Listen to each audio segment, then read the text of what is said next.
Welcome to our channel. Today we how to authenticate with Alpaca API in a mobile app step by step clearly.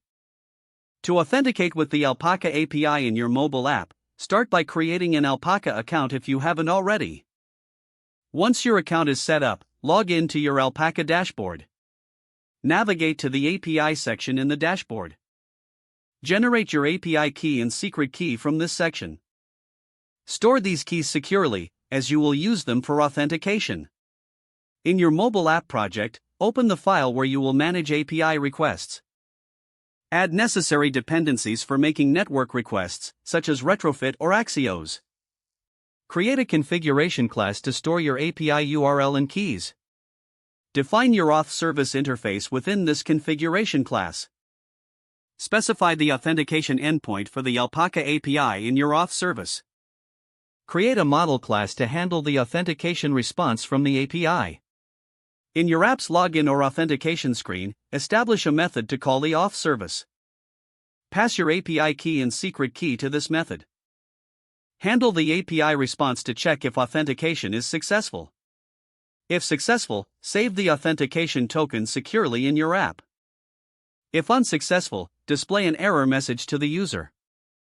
Finally, ensure to implement logout functionality by clearing stored credentials. Test the authentication flow thoroughly to confirm it works as expected.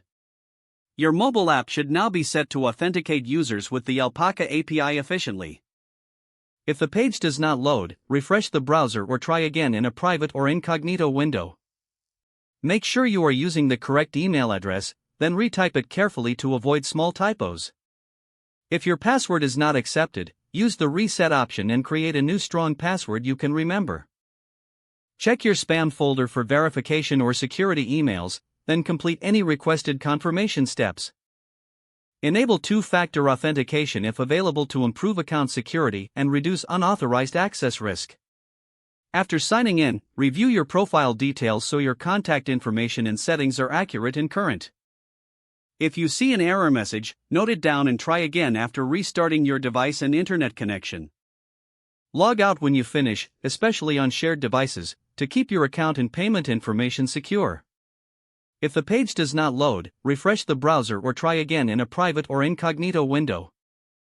Don't forget to like this video and subscribe to our channel for more step-by-step tech guides.